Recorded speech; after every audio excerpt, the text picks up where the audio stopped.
Thank you, Ostrovsky, for your inspiring words and for your moral courage in the Netherlands speaking out for Israel's equal rights and for human rights for all. The speakers you've heard now from the European Parliament, Mr. Peter Niedermüller and Jan Bartoszek from the Czech Parliament, and Kees van der Staaij from the Dutch Parliament, they are speaking in the name of the true principles of the United Nations Charter, in the name of the true principles of universal human rights. And sadly, what is happening inside there, where the member states are not promoters and protectors of human rights, as is required in the founding resolution of the Council, Resolution 60/251, which said that only countries that have a high record should be elected as members. Instead, we have members like China, Cuba, Saudi Arabia, Eritrea, Venezuela for 6 years was a member, Egypt, Iraq, Qatar, Bahrain. The list goes on and on. Pakistan, where a Christian mother of 5, Asia Bibi, was on death row for blasphemy. She was finally acquitted after years, but they won't let her leave the country. And Pakistan today is the one that is introducing all of the declarations, and this week introducing all of the resolutions against Israel. How absurd. Now, ladies and gentlemen, I now have the privilege to begin to introduce some of our partners today, other activists, one of the great activists on social media. He's an international human rights lawyer, Arsen. When I asked him to be one of our partners and support this event, he was there immediately. He said, Hineni, he's the executive director of the Israeli Jewish Congress, someone who's recognized as one of the great warriors on Twitter for equal rights for Israel. With no further ado, I bring to you Arsen Ostrovsky.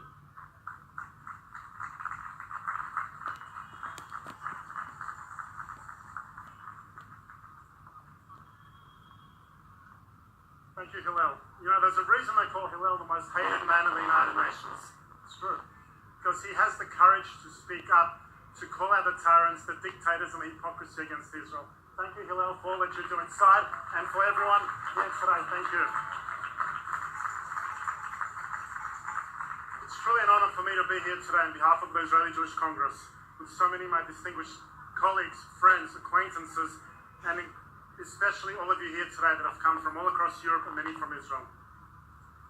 Each and every one of you, each and every one gathered here today is a testament that Israel has supporters, that we have friends. Each one of you here right now have come here together to say loudly, clearly, and without reservation, enough is enough. That we will not stay silent, that we will not acquiesce, that we will never be indifferent in the face of this relentless, pathological, and anti-Semitic assault against the one and only Jewish state. Enough is enough.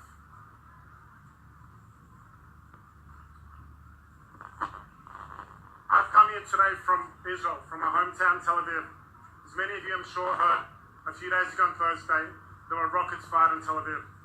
It was just after 9 p.m. I just put my 2-year-old daughter to sleep. My wife had gone out. I heard, as many I'm sure you here have as well, the piercing sound of the Teva Dom, the red alert. I have 15, maybe 30 seconds to find shelter, and we live in an upper floor. I don't know if there's a rocket coming. There is no time to wake your child and to reach a safe space. What do you do? I asked the member nations of the Human Rights Council, what would they do? But you know what? I'm not the only one faced with that life and death situation on a daily basis, as many of our fellow citizens in the south of Israel are. For hundreds and thousands of Israelis, this is an almost daily reality. Just yesterday, 19-year-old Israeli Gal Kaidan was murdered by Palestinian terrorists outside Ariel. After he stabbed Gal, he then stole his gun, hijacked the vehicle before shooting a group of people. Earlier today, one of the victims passed away, Rabbi Echiat Ettinger. He was a father of 12. There were 2 victims from that attack. The terrorists that killed them will now almost certainly receive a pension for life from a Palestinian authority. But you know what Hamas did in Gaza after? They handed out candy and sweets in celebration. Imagine for a second if someone did that after the New Zealand massacre a few days ago.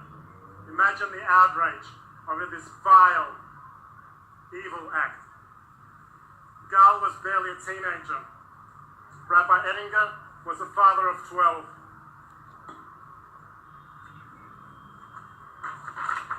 This is them. Look at them in the eyes, I say to the UN Human Rights Council. Look at them in the eyes. For their blood is in your hands. For when you turn your back, when you try to silence us, when you glorify their killers, you become an accomplice to Hamas and Palestinian terrorism.